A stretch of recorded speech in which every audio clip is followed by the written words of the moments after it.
It's been 3 months since I last visited the Brooklyn home of Dov Hikind. He is the head of and founder of Americans Against Antisemitism. And I wanted to know if his impressions are the same as mine. In the ensuing 3 months, has anti-Semitism gotten worse?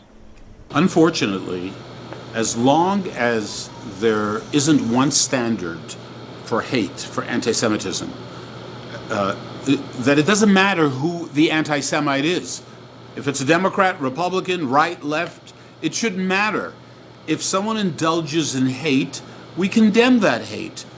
If it's coming within the Democratic Party, you deal with it, you condemn it. If it's coming from the Republican Party, you condemn it. Unfortunately, that is not the situation. If it's within the Democratic Party, as we see today, with people like from AOC to Omar to Tlaib,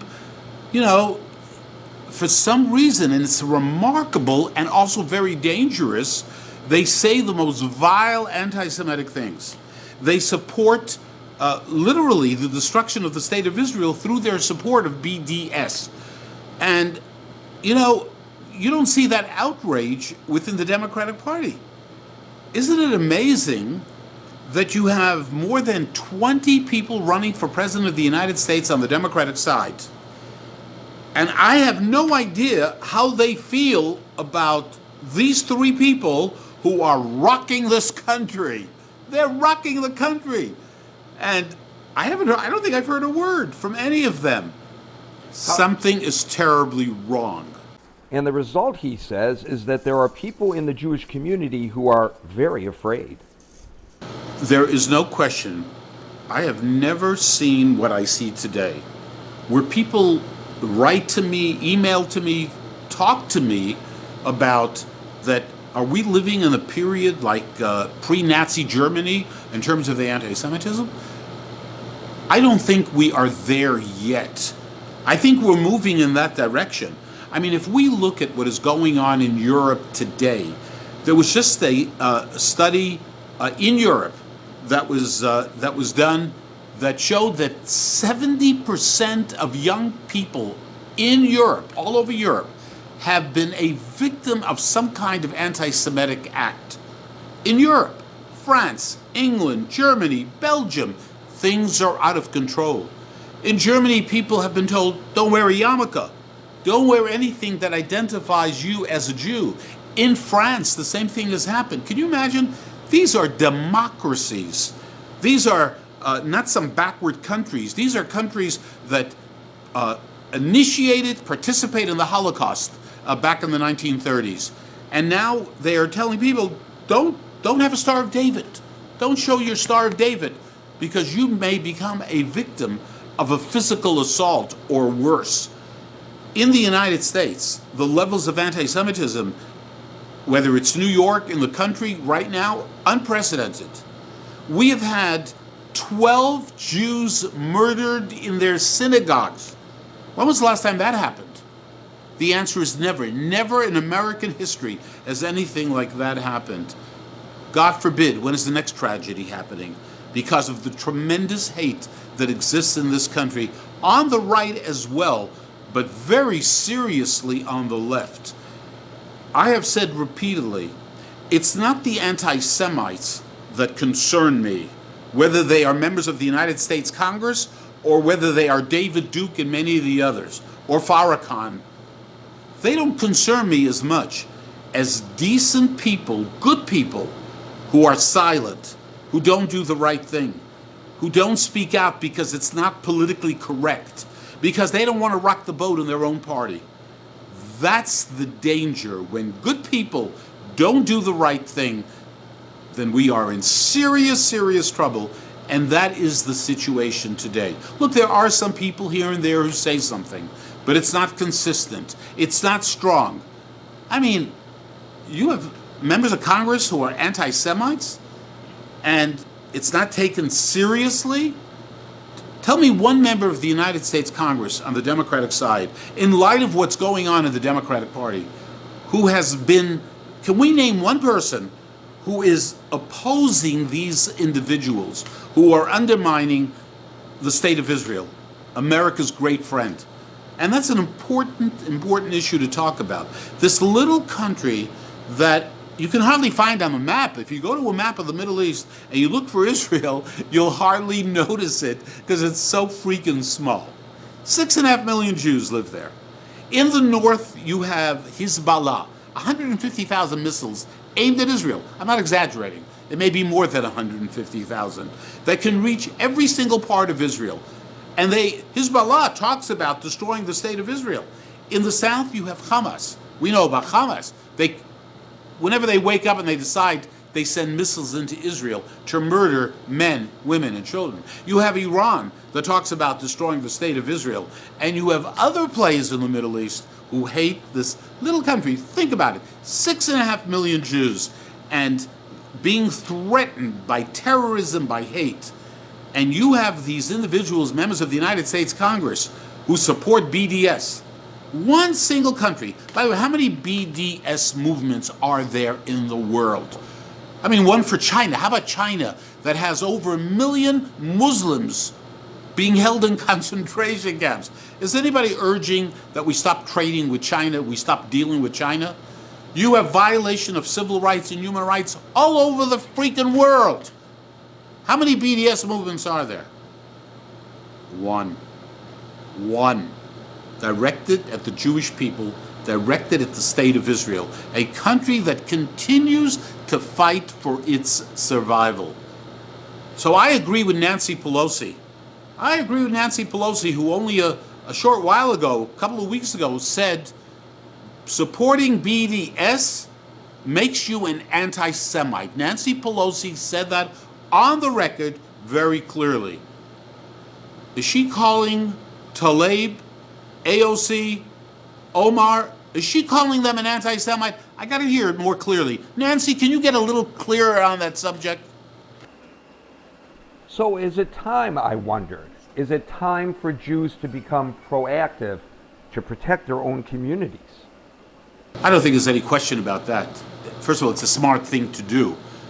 You know, there are so many synagogues, so many Jewish centers, so many Jewish institutions, Jewish communities, where there are Jews and there are people who hate Jews. There are people out there, let's get this clear, they hate Jews. They don't have a reason necessarily. Maybe their daddy told them.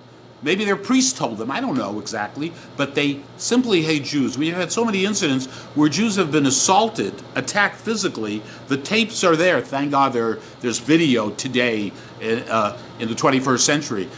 People walking over to people who are identifiable as Jews and just belting them and walking away. Hit a Jew, attack a Jew, assault a Jew. It's happened so many times. The numbers in terms of anti-Semitism in New York, of all places, largest Jewish community in the United States, largest Jewish community outside of Israel. Look what's going on. And you know what the tragedy is? Nobody's really addressed where it's coming from. Why is there a problem? Why are Jews being attacked? What have I done? What did my wife do? What did my children do? My grandchildren? What did my mother do in 1944 when she was taken from her home in a beautiful community in Czechoslovakia? My mother lived in Czechoslovakia. She told us of her non-Jewish friends, how wonderful they were. And one day in 1944, they were forced out of their homes, and all the other Jews. And my mother spoke about all the locks she put on the door because she thought she'd come back one day. And Jews were put on cattle cars. My mother, my grandmother, uncles and aunts. And they traveled to Auschwitz. Many of the people on that cattle car died, were dead when they arrived in Auschwitz. My grandparents went straight to the gas chambers. For AOC, who is such an expert on concentration camps and uses the word never again, a concentration camp? The concentration camps that I'm familiar with, they murder you. They work you to death. They starve you. They experiment on you. They put you into gas chambers. That's a concentration camp. You want to talk about a concentration camp never again? How dare you? The audacity, your pure, unadulterated ignorance. By the way, I don't know why no one ever asks AOC, what was the last book she read on the Holocaust? What was the last book she read on the Holocaust? I guarantee you she's never read a book on the Holocaust. I guarantee you that she is ignorant of the Holocaust. Maybe she heard about it. You know, studies have been done in this country recently. It is unbelievable when young people, by the way, are asked, have you heard of Auschwitz? Auschwitz, is that someplace in Europe? When people are asked about the Holocaust, you know what the Holocaust was? Oh, it sounds familiar.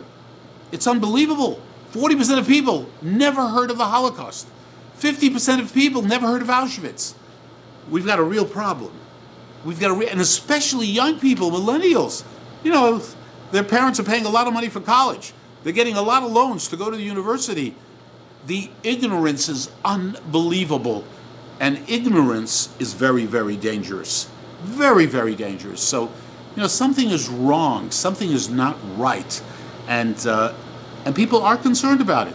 When I have people in my community coming to me and saying, I have emails of individuals where they say to me, are we living through the thing that my grandparents lived through? Are we going through the beginning of the kind of hate that resulted in the murder of men, women, and children? During the Holocaust, 2 million children were murdered. 2 million. Everybody, 2 million because of hate. Because of hatred towards the Jewish people. Normal people participated. If we're silent, if we don't do the right thing, it can become very dangerous. Who can predict what will happen 5 years from now? 5 years ago, did anyone, was it possible to imagine that 12 people would be dead, being murdered in their synagogues while they were praying, while they were enjoying what a synagogue is supposed to be all about? So something is terribly, terribly wrong when there's a double standard when it comes to anti-Semitism. When people can visit with Farrakhan and say, look, I disagree with what he says, but he does a lot of good. You know, Hitler did a lot of good. I disagree what he did. What? If someone sat down with David Duke, would anyone tolerate that? Of course not. Double standard. Very, very dangerous. But is what Dov Hikind saying really representative of the people in his neighborhood, a highly religious Jewish community? Well, I took a walk over to this Jewish Learning Center to ask some folks, and I ran into Reuben.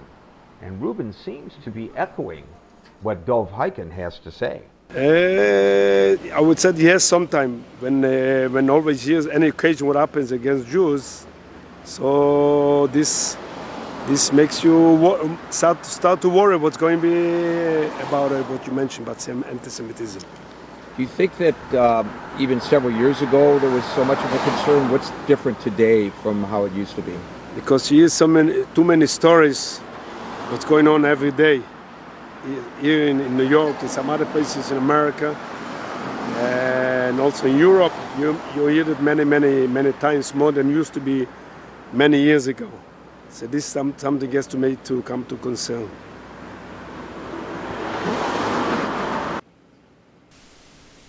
When I talk to people in the identifiably Jewish communities, people like Reuben, I find that they are less reticent about speaking out about anti-Semitism than they have been in the past. But in terms of taking action against it, there seems not, at least from my observations, to be a consensus. Something that the Jewish community must address.